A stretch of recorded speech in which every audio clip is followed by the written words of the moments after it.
forgotten. So we're going to be talking about marriage, and she calls this the gift of knowing the other facts of life. And when you grew up, that's what they called it, either teaching about the birds and the bees or the facts of life. That's what sex education was called. Then later on it just became blunt sex education, but right? The facts of life. So she's playing on the term, the other facts of life. So it says in Mishle, an unfulfilled expectation makes the heart sick, but a fulfilled desire is a tree of life. How applicable the statement is to marriage. A marriage in which each partner is accepting of the other is truly a tree of life. But if they are constantly dissatisfied, their bitterness makes both of them sick. The process of learning to accept each other is greatly helped by understanding that just as men and women differ physically, so too do they differ psychologically. So when she wrote this, no one would have dreamed we would have come into a year or a decade where people would say there's no difference. We don't have breastfeeding, we have chest feeding, we don't have, what are the other words? You don't call it a mother or a father, you call them a parent, all these things that everybody's equal. And thank God we've gone back where a lot of people are saying, let's just go back to normalcy. So certainly when she wrote this, it was a given that men and women are different physically and psychologically.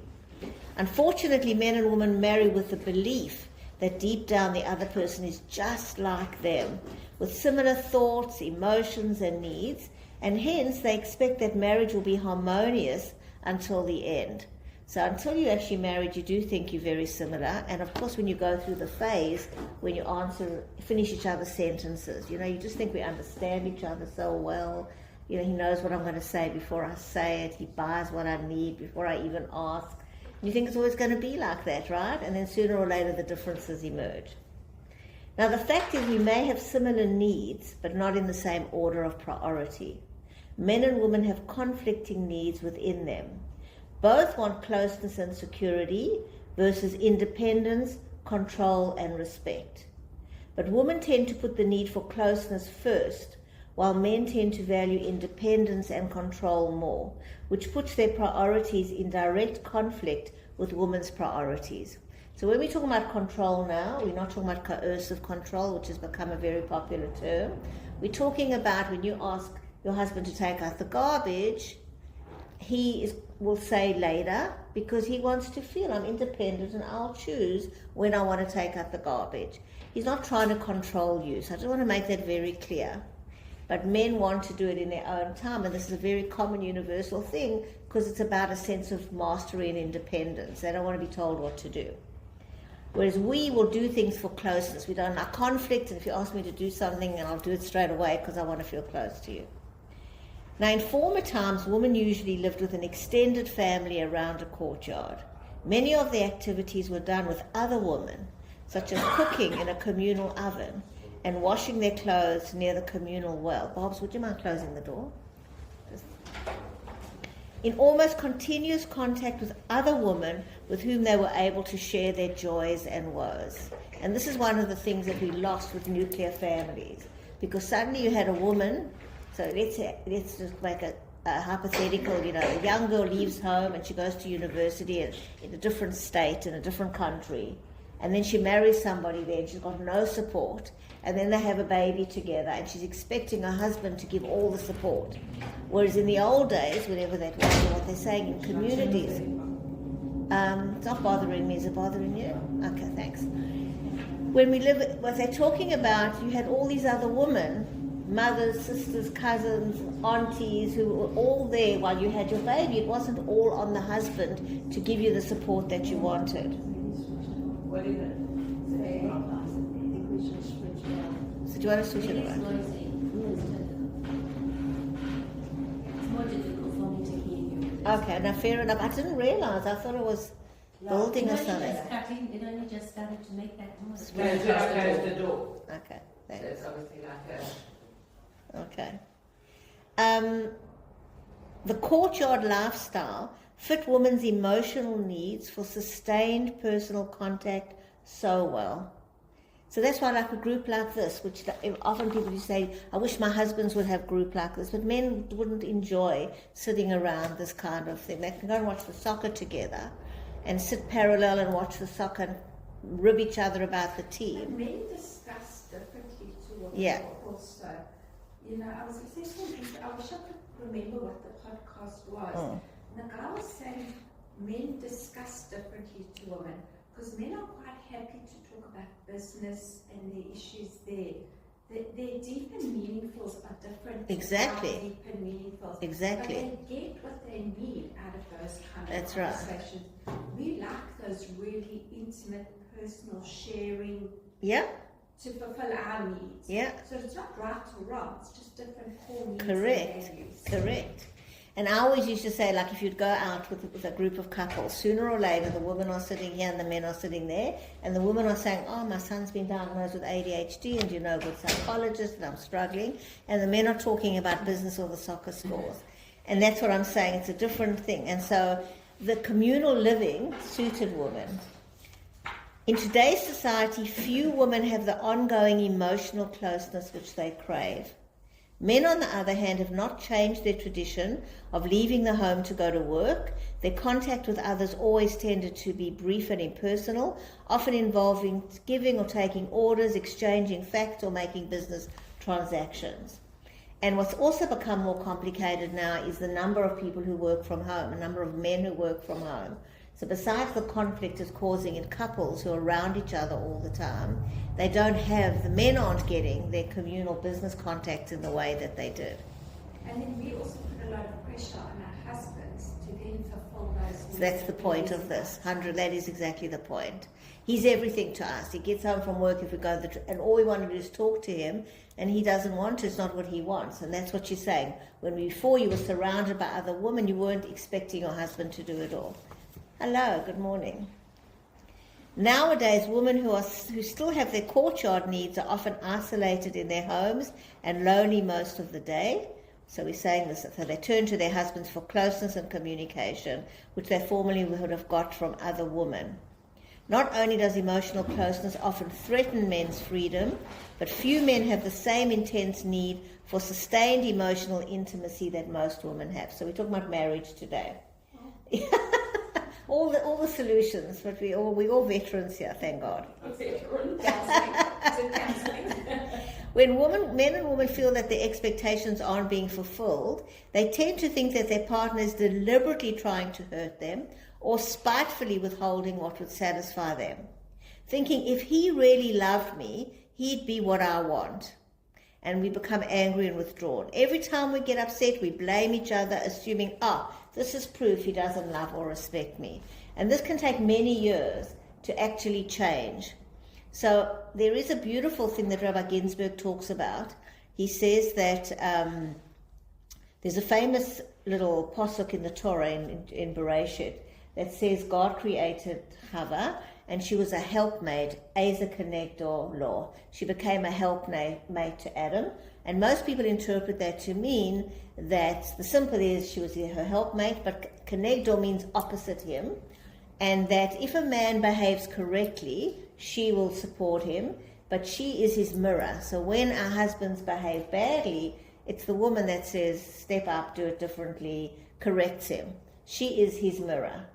And there's actually a book, I can't remember who wrote it, and it became out of vogue, but I thought it was a fabulous book, being a woman, that basically said the happiness of a marriage is all up to the husband. Because if a woman is continually pointing things out to her husband, as a connector law, he's doing something wrong. And if he just responded to what she was saying.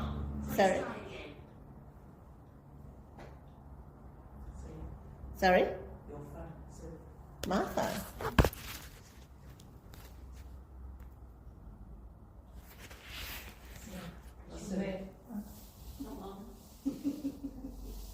I don't think I have even Siri, but anyway. Don't know what went wrong. Still recording. Okay, so basically this idea, as a connector law, is that women are the helpmate and they are there to...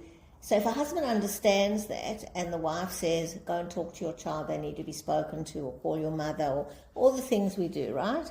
And he accepts that, then he grows to become a better person, because that's actually the functionality the Torah says, to be your helpmate, to the woman to be the helpmate. But what Rabbi Ginsburg does, and he plays on all the letters, he's a Kabbalist, which I can't But the word law is 36, Lamed and Vav. And he shows how you can only reach real closeness after 36 years. So we started off talking about you're going to be married 50 years. That this expectation that you have closeness right from the beginning is unrealistic. It takes years of growing together, and there's a whole Kabbalistic journey of growth to reach that point of 36, which is twice high, but it's also about becoming one. So there's famous stories about different rabbis. One of them, this rabbi, I think it was Rabbi Aryeh Levine, his wife had a sore leg, and he goes with her to the doctor, and he says to the doctor, "Our leg hurts." And that's always given as a thing that he felt her pain, "Our leg hurts." But what Rabbi Ginsburg would say, it doesn't happen in the first year. After many, many years of living together, you become one. And so you start off Asa, Connect, or Law, and you become one. So when you work through your marriage issues and you communicate and all these things she's talking here, you can aspire to become that closeness, but it doesn't happen in the beginning. And what helps you is understanding the differences and working together and learning how to communicate with your spouse from the beginning to reach that closeness. Unfortunately, we live in a quick fix generation. We live in a world where people don't value marriage and tradition. I hear it all the time. What do I need a certificate for? People having kids together without any real commitment. They can come and go as they want. But the Jewish formula is God sanctifies the marriage. It's a holy union of two souls.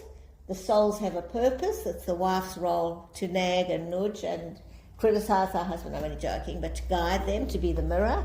And over years, you reach this closeness. And I think you can testify. It doesn't mean it's all easy, but you reach a completely different level than when you were 19-year-old and first got married.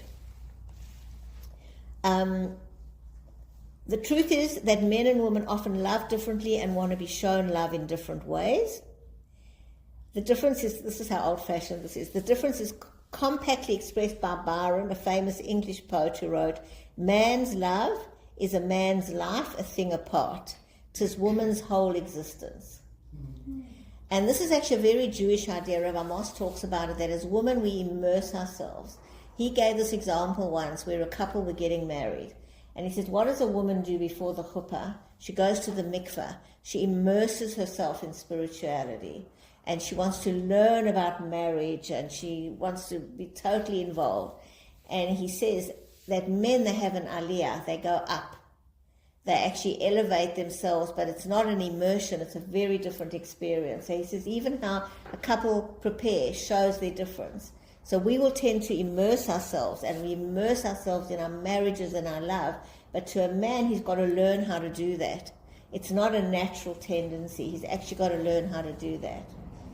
And Rabbi Tatz, I'm remembering now all the shiurim I used to learn because I used to teach brides and couples many years ago, 40 years ago.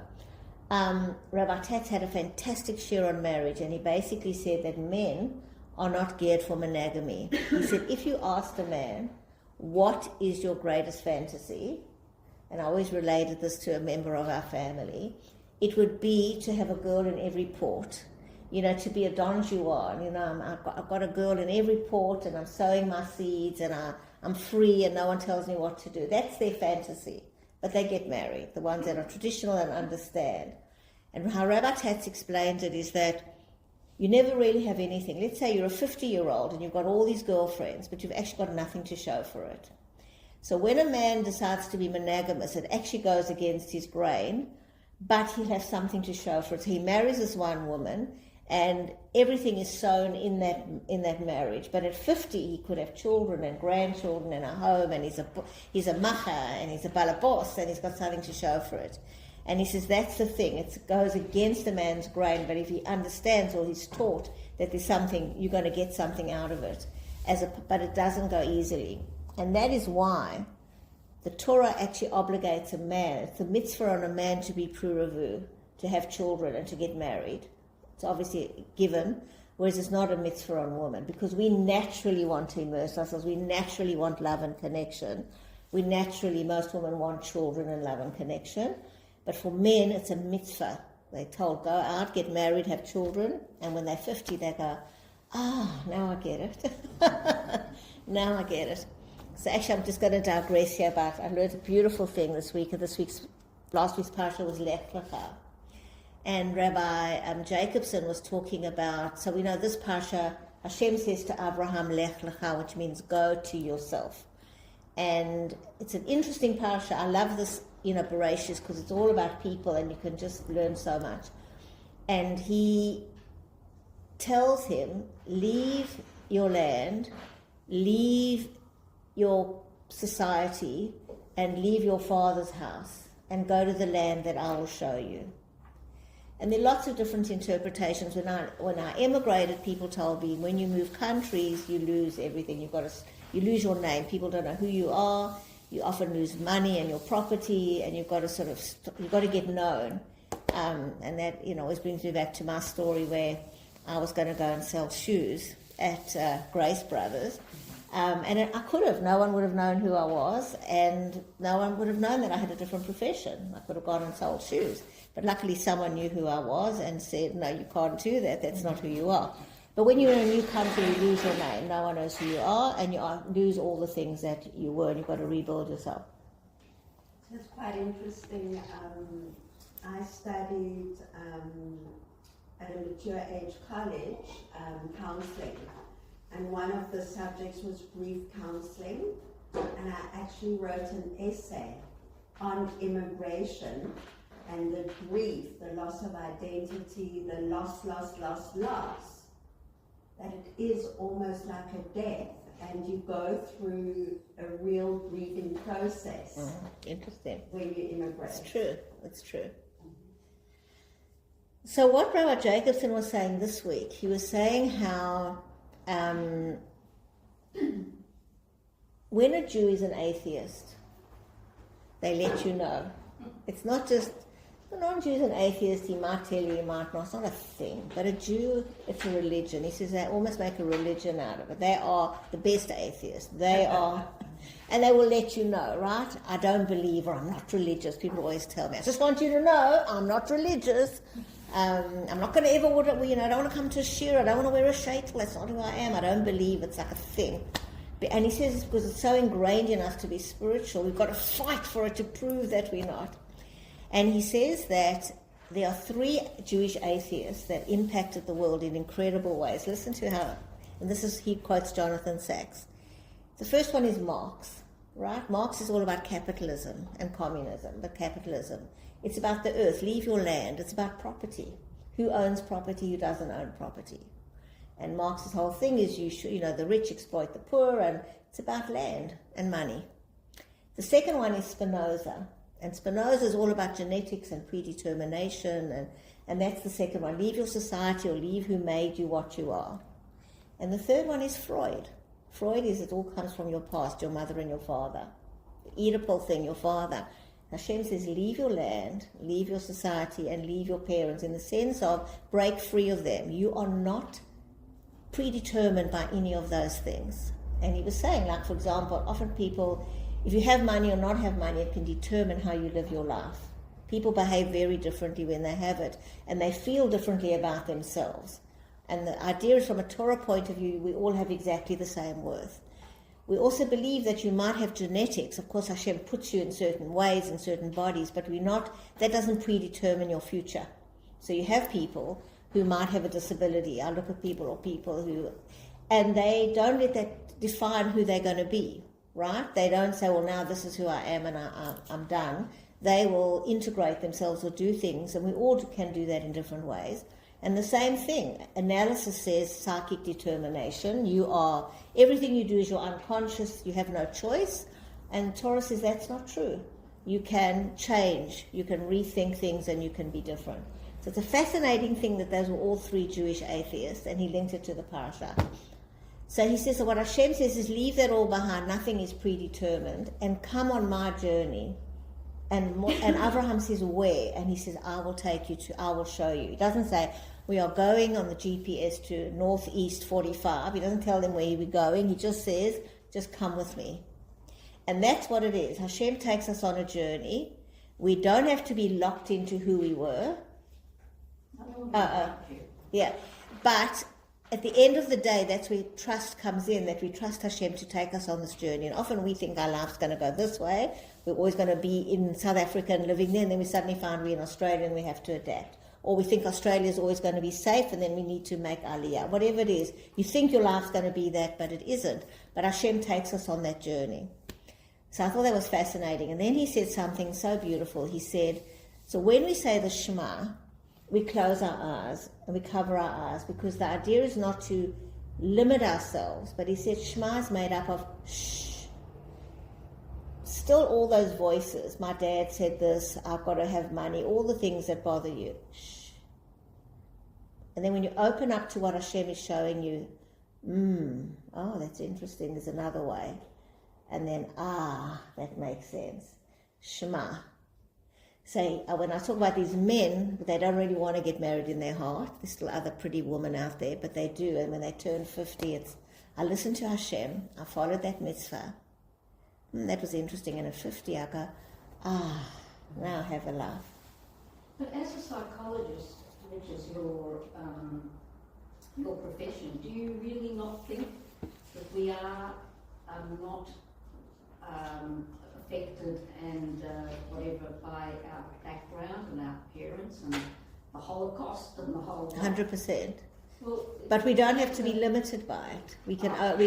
We have an infinite potential to break free of it emotionally. You're right. It's absolutely there. That's what we call is divine. We say everything's in the hand of heaven, what we went through and all of that. But when we say I can't change, I'm a victim, I'm a Palestinian forever, I'm always going to be a refugee, as opposed to going, okay, I've had to do this, but am I going to be a refugee who needs handouts, or am I going to work damn hard and be self-supporting? okay. Yeah. And that's why Edith Eger, I recently heard her on a podcast, someone said, so we're talking to you as a survivor, and she said, no, don't call me a survivor. I'm Edith, and certain things happen to me. Mm-hmm. And I love that. Mm-hmm. It's a very clever lady. Amazing, amazing. So sometimes we are pushed in a direction we don't want to go. Abraham didn't know, and in fact, Abraham doubted Hashem. That's why we actually went into Egypt. They said, Abraham had said, absolutely, I'm totally with you. We wouldn't have had to go down to Egypt. But he said, show me. And he had all his doubts, but he was human like all of us. But so sometimes Hashem pushes us in a direction and we don't like it. And if we can just and then it's Hashem is taking us on a journey. And even today I listen every day. There's a lovely little podcast, it's on WhatsApp. It's a group I'm happy to share it on Bitochen every day. It's 10 minutes. This rabbi's got this fantastic personality. He talks about, if people believe that, they're crazy. He's got just a lovely way I like his passion. So every day he's working through a book called The Gates of Trust, and he said, and today what he was saying is that, everyone's worried about Madani coming in. And he was saying someone told him, Mode Ani, Madani. We have to be grateful for what we have. And he says, of course you shouldn't vote for him. But Hashem is running the show. We shouldn't have a fear. Madani has got no real power. If Hashem puts him in, there's a reason for it. We might not see it. We might not even see it in our lifetime. But everything has a reason, and we shouldn't have fear. It's meant to be. Doesn't mean, again, that you don't do your hishtadlus. Of course you vote and you do what you have to do. But everything is decreed by Hashem. And, it's when one can look back and see all the brachas, even in difficult times, Hashem has got this whole vision of what's happening, and we just need to go, okay, I'm on this journey without too much judgment of thinking we can really understand it. But it was interesting that he mentioned it, that Madani comes in or not is not actually up to us. It would be, if he does, it's what Hashem wants. Do we like it? Do we understand it? No. But Bitochen is, okay, it's what's meant to be. Okay.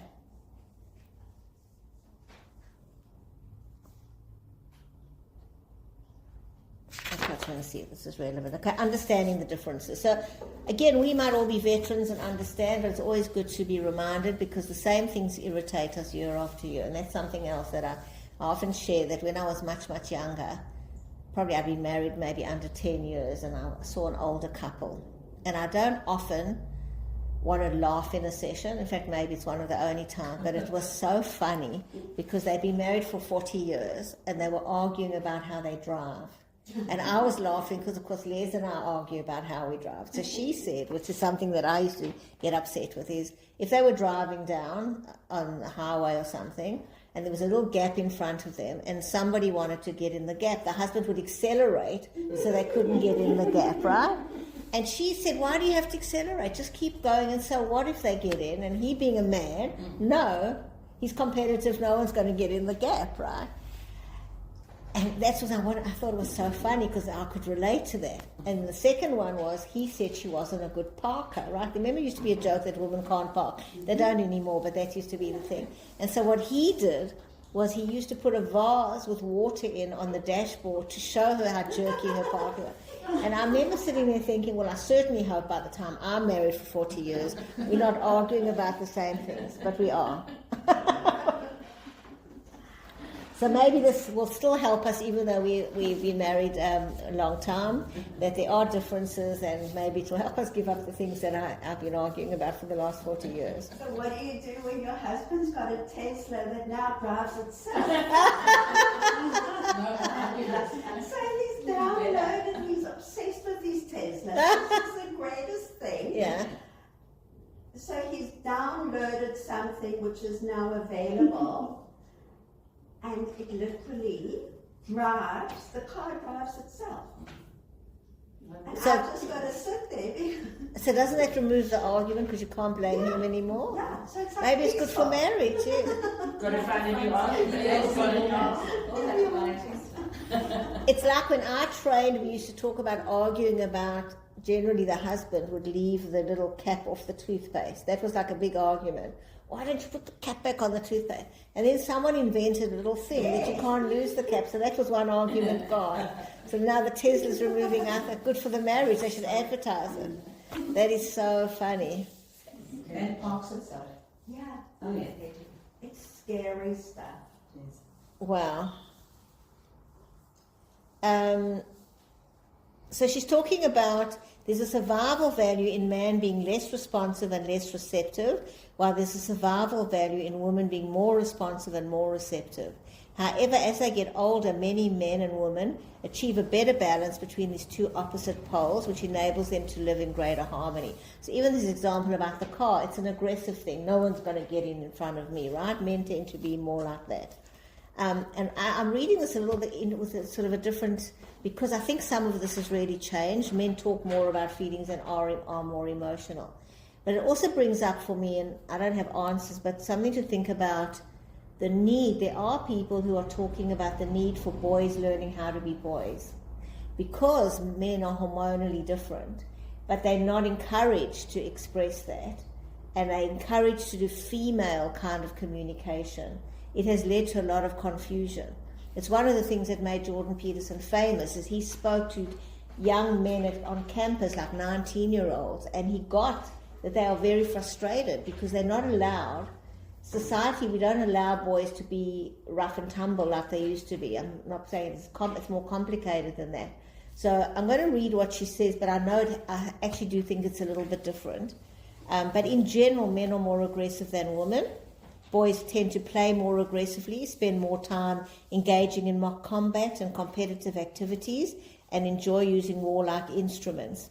When boys greet each other, they often give each other a hearty slap on the hand or back, and tenderness is not looked upon as a desirable trait, and they're often embarrassed. So again, when my kids were little, so we're talking about 30 years ago, my two middle kids were the same height and looked very similar. And they got dressed up for Purim that you couldn't tell the difference. And they made up a little song. And they went to school. They used to go dressed up to Torah Academy. And Adina went to the boys' class and Yus went to the girls' class. And she hated it because all the boys came and slapped on her. How's that? And she, like I said, she couldn't believe how she was like knocked around. So again, maybe today they wouldn't because they're not allowed to, maybe whatever. Sorry? Not today. Yeah, but it was a very real difference. And he went and he sat in the corner and everyone excluded him kind of thing. They didn't care if he was there. So, it's just a different kind of thing. So I'm actually just going to, because I think it's very different. But I do want to say this. When men get angry, they often don't realize or lend an importance to the effect of his anger of others. He thinks his level of aggression is quite appropriate to the situation, and she experiences him as a steamroller. So where this might be valuable is because people talk about coercive control and things like that. Everybody's an abuser, everybody's controlling. Just like last time we talked about everyone's in trauma, there's that same overuse. But often men are more aggressive, or they'll say things more aggressively. They're not necessarily, sometimes they are, trying to control you. That is the way that they express themselves. Doesn't mean they shouldn't change it. And somewhere else in various marriage things, I think it's in Mishle, the rabbis say a man should talk gently to his wife because she cries more easily. Women cry more easily than men.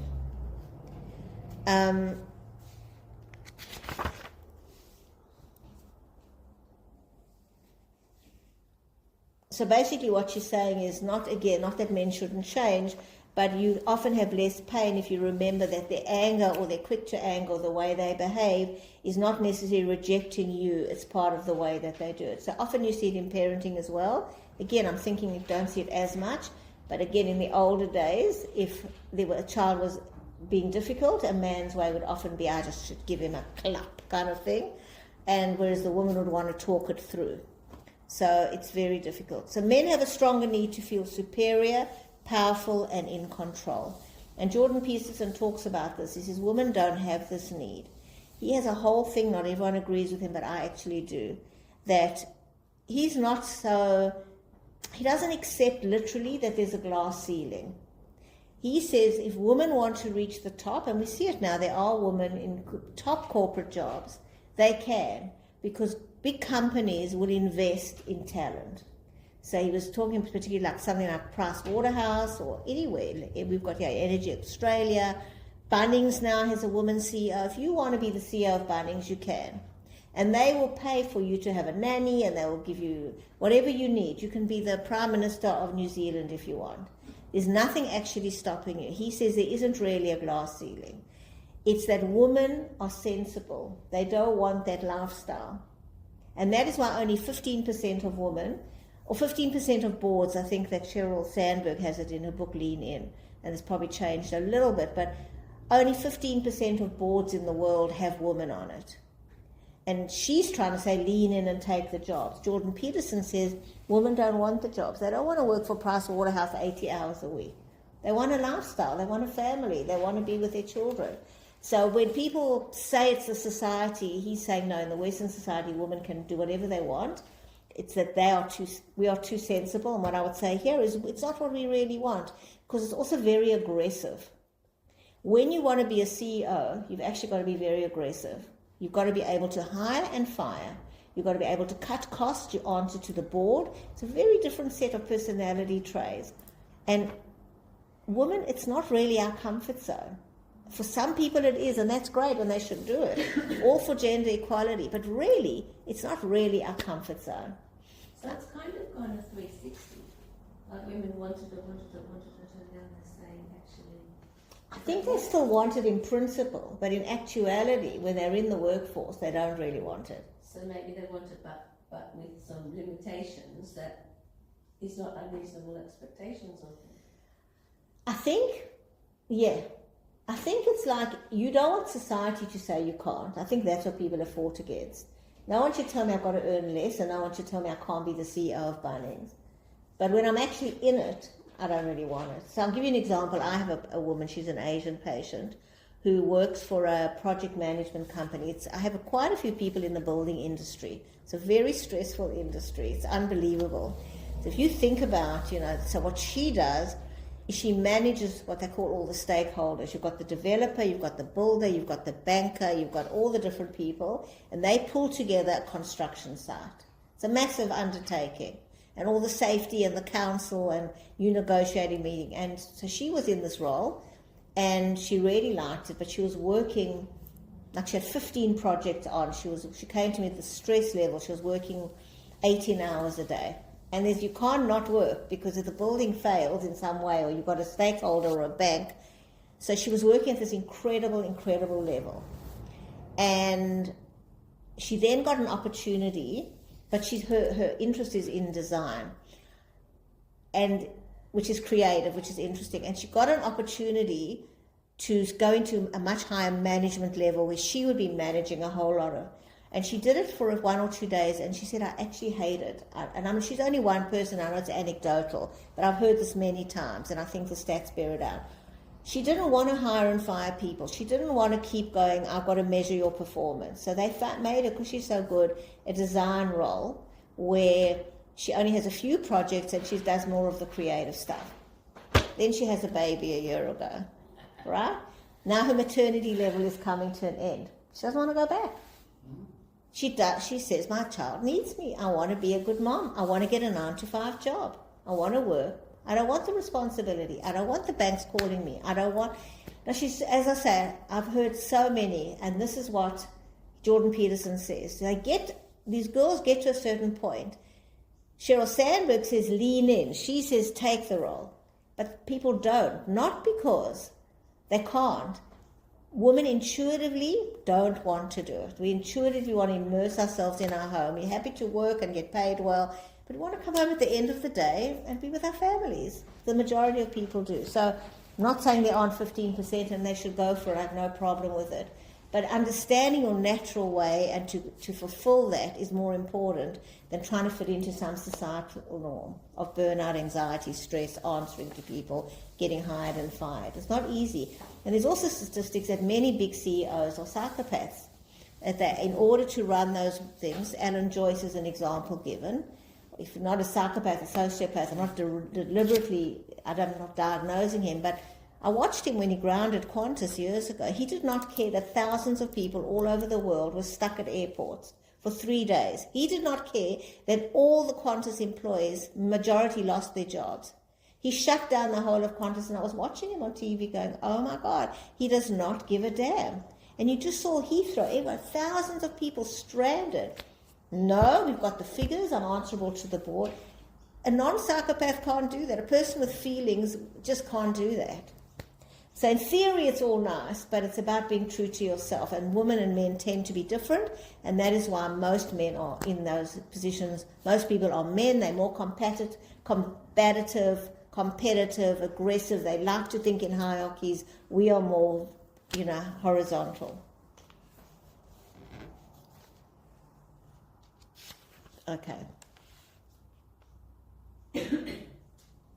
Now, I just want to read this, which is an interesting thing. I'm sort of skipping over the things that I don't think are relevant to us.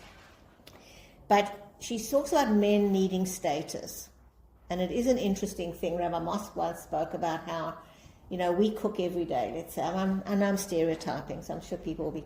But most women cook most of the time. A lot of men cook too, I know. But he says, comes along and a man wants to barbecue. He'll take a hat and it says chef. And once a week he goes and he barbecues. And that's a man saying it, that, we don't walk around with cook on our thing, right? And he says, men need status, right?